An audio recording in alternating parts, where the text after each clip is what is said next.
ফিরে এলাম বিরতির পর।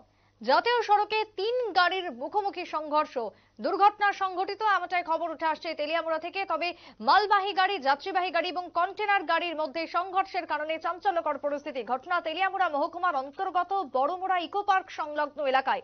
আজ শনিবার দুর্ঘটনা, জাতীয় সড়কের মধ্যে দুর্ঘটনা, তিনটি গাড়ির মধ্যে সংঘর্ষ হয় বলে খবর। অসম আগরতলা জাতীয় সড়ক ধরে আসা একটি যাত্রীবাহী মারুতি ভ্যান গাড়ি এবং অপর দিক থেকে লরি ও একটি কন্টেনার গাড়ির মধ্যে মুখোমুখি সংঘর্ষ। 3 গাড়ির সংঘর্ষে ভয়াবহ যান দুর্ঘটনা। আহত হন মারুতি গাড়িতে থাকা একাধিক যাত্রীরা। দুর্ঘটনার খবর পেয়ে তৎক্ষণাৎ ঘটনাস্থলে পৌঁছে যান তেলিয়ামুড়া অগ্নি নির্বাপক দপ্তরের কর্মীরা এবং তড়িঘড়ি আহতদের নিয়ে যাওয়া হয় মহকুমা হাসপাতালে। কি বক্তব্য উঠে আসছে এই ঘটনাকে কেন্দ্র করে, দুর্ঘটনাকে ঘিরে কি বক্তব্য স্থানীয়দের, শুনুন। কি হয়েছিল ঘটনা?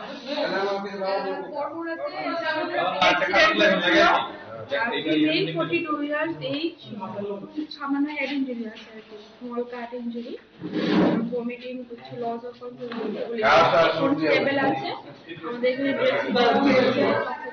এখানে ঠিক আছে। কে নিয়ে ম্যাডাম কতজন ছিল ফায়ার সার্ভিসে? 2-3 জন ছিল, ওদের সাথে ওদের ফ্যামিলি মেম্বারও ছিল। রেফার টেফার হয়েছে? না, রেফার হয়নি, রেফার করতে লাগেনি, পেশেন্ট স্টেবল আছে।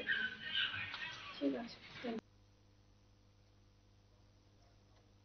আপনারা শুনলেন হাসপাতাল কর্মীর বক্তব্য। সেই জায়গায় দাঁড়িয়ে আহতদের চিকিৎসা হয় তেলিয়ামুড়া মহকুমা হাসপাতালে।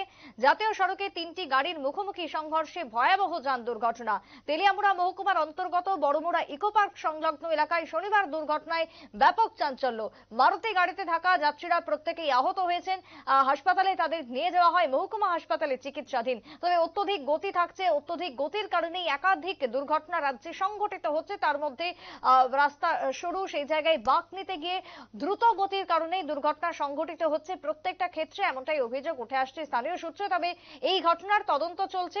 মালবাহী, যাত্রীবাহী এবং কন্টেনার গাড়ির মধ্যে দুর্ঘটনায় এলাকা জুড়ে ব্যাপক চাঞ্চল্য এবং আতঙ্ক সৃষ্টি মানুষের মধ্যে।